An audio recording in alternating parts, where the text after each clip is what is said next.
दोस्तों, good morning.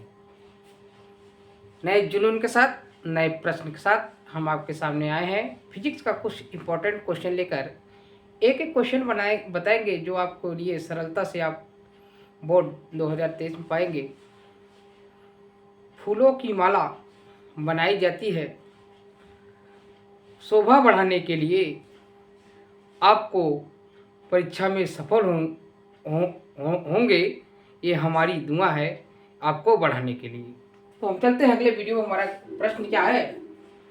Faraday के विद्युत चुंबकीय प्रेरण के नियमों का उल्लेख कीजिए। चुंबकीय क्षेत्र का फ्लक्स समय के साथ समीकरण फाई बराबर a t square plus b t plus c Weber के अनुसार परिवर्तित होता है। ये पहले आप फैराडे के विद्युत चुंबकीय प्रेरण के नियमों का उल्लेख कीजिए।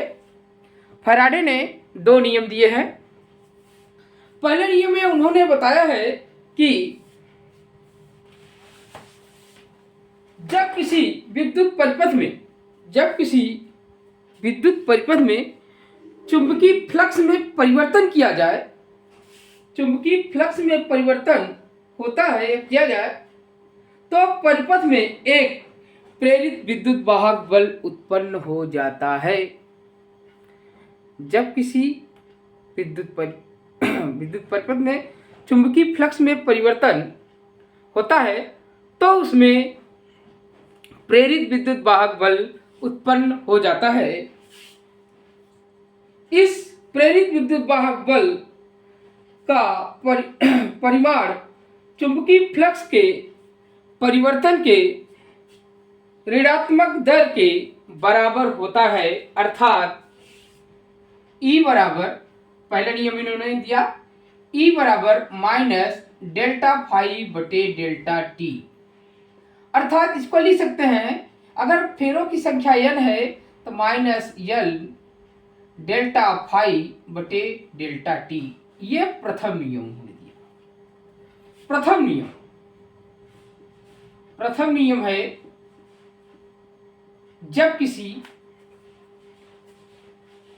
किसी विद्युत परिपथ से बद्ध चुंबकीय फ्लक्स में परिवर्तन होता है तो उसमें एक प्रेरित विद्युत वाहक बल उत्पन्न हो जाता है। यह प्रेरित विद्युत वाहक बल उसके परिमाण के ऋणात्मक दर के बराबर होता है, अर्थात माइनस डेल्टा फाई बटे डेल्टा टी।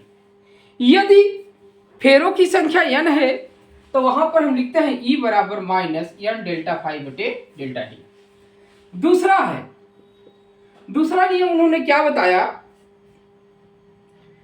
कि किसी परिपथ में प्रेरित विद्युत वाहक बल अथवा प्रेरित धारा की दिशा सदैव ऐसी होती है कि वह उसी कारण का विरोध करती है जिससे वह उत्पन्न होती है। यह दूसरा नियम है उनका। इसे न्यूमैन का नियम भी कहते हैं। समझ गए आप दोनों नियम? पहला नियम हमने बताया। दूसरा नियम है, किसी परिपथ में विद्युत वाहक बल अथवा प्रेरित धारा की दिशा सदैव ऐसी होती है कि वह उस कारण का विरोध करती है जिससे वह स्वयं उत्पन्न होती है। इसे न्यूमैन का नियम भी कहते हैं, अर्थात दूसरा नियम था। और अब चलते हैं अपने न्यूमेरिकल में क्या कह रहा है। न्यूमेरिकल पर कह रहा है भैया कि ABC का मात्रक बताइए। हम जानते हैं, 11th पढ़े हैं, अगर हम बराबर दिया होता है तो हमको क्या करना चाहिए, सबका प्रेरित विद्युत अगर योग के रूप में दिया है, सबके मात्रक आपस में बराबर होते हैं। ये पहला क्वेश्चन ABC का मात्रक, तो आप लिखेंगे फाई का मात्रक बराबर ए टी स्क्वायर का मात्रक बराबर बी टी का मात्रक बराबर सी का मात्रक। प्लस में है चाहे माइनस में है तो सबकी मात्रक विमाएं आपस में बराबर होती हैं। तो देखते हैं फाई का मात्रक हमारे ये दिया है भैया वेबर, तो आ जाएगा आपका ए का मात्रक बराबर फाई का मात्रक बटे टी स्क्वायर का मात्रक।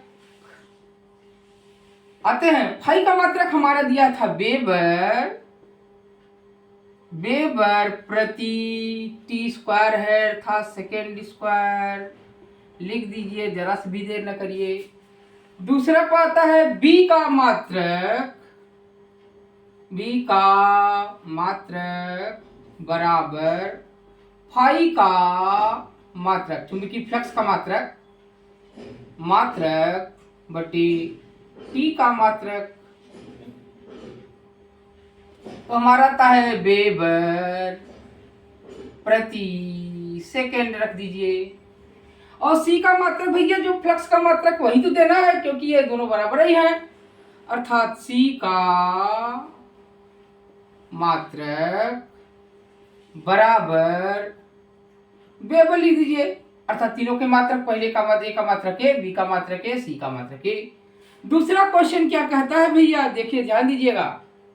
दूसरा कहता है ए बराबर 0.3 और बी बराबर 0.6, सी बराबर 0.8 मात्रक होते हैं तो टी बराबर 2 सेकेंड में प्रेरित विद्युत वाहक बल का मान। प्रेरित विद्युत वाहक बल अर्थात ई बराबर हमने लिखा है, हम जानते हैं डेल्टा फाई बटे डेल्टा टी होता है, सिंपल सी बात है। हम यहाँ डी डी टी इसका अवकलन कर देते हैं तो हमारा आता है a t square plus b t plus c, हम लगते हैं। अब टी का अवकलन कर देंगे भैया 2 a t plus b t. A का मान भैया दिया था हमारा, ए का मान कितना दिया है 0.3, बी का मान 0.6 और टी का मान हमारा भैया दिया है 2। हम रख देते हैं ई बराबर 2 गुणे 0.3 गुणे 2 प्लस 0.6 गुणे 2, तो हमारा आएगा 2 दूनी 4 तिहाई 12 1.2, इसका आएगा 1.2, दोनों जोड़ेंगे 2.4 विद्युत वाहक बल का वोल्ट होता है। ये हमारा आंसर हुआ।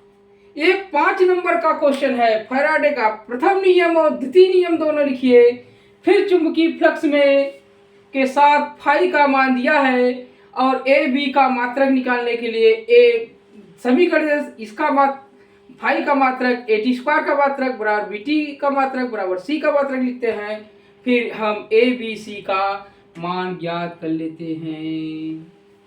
ये 5 नंबर के क्वेश्चन है भैया आपका। अब अगला क्वेश्चन हम लोग देखते रहते हैं। अगला क्वेश्चन है हमारा, द्रव्य तरंगे क्या है, द्रव्य तरंग दैर्ध्य का सूत्र लिखिए। द्रव्य तरंग दैर्ध्य, द्रव्य क्या, कण यार, कण पर से समझो ना, कण है अर्थात हमारा परिभाषा बनता है गतिमान द्रव्य, गतिमान द्रव्य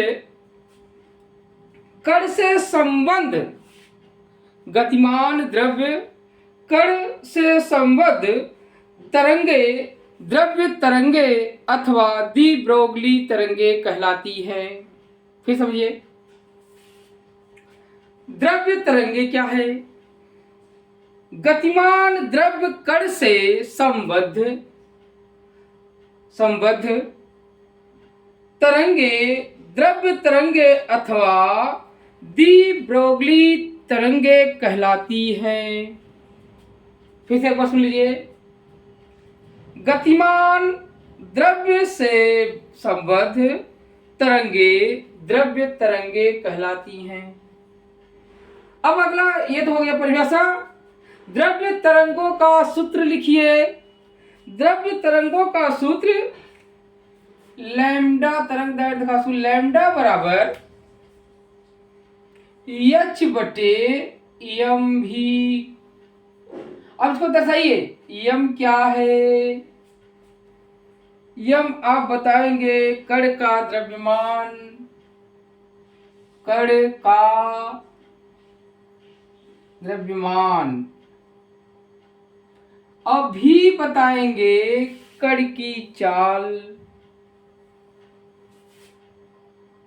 कण की चाल, चाल या वेग, कण का वेग लिख सकते हैं।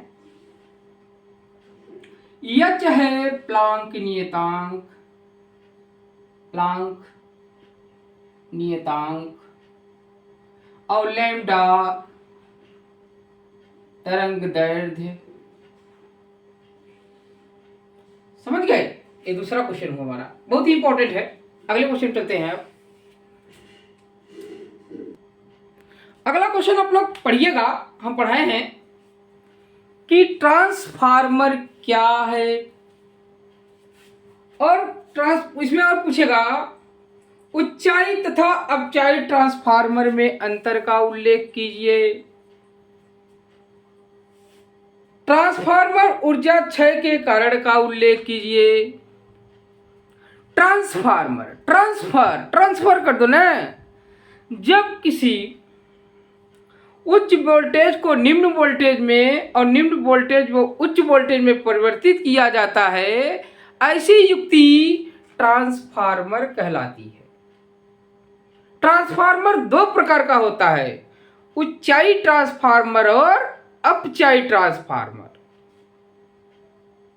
उच्चाई ट्रांसफार्मर जब प्रथम कुंडली में फेरों की संख्या पर डिपेंड करती है, द्वितीय कुंडली पर फेरों की संख्या डिपेंड करती है। ऊर्जा का ह्रास कैसे करता है? ट्रांसफार्मर जब बनाते हैं तो उसके जो पत्तियां होती हैं अलग अलग करते हैं, जिससे ऊर्जा का ह्रास कम होता है। इस पर हम आपको पढ़ा चुके हैं, आप किताब से पढ़ लीजिएगा। नहीं समझ में आएगा तुरंत कल कमेंट करिए, हम पूरा पढ़ा देंगे, लेकिन ये निश्चित है आएगा, आप पढ़ लीजिएगा। अगले वीडियो मिलते हैं अगले सवाल अगले प्रश्न के साथ। 2 दिन का समय है, तीसरे दिन तक आपको कम से कम हमारा अनुमान है कि आप 70 में 70 कर आए। ये मेरी आशा है, ये मेरी मनोकामना है। Good night.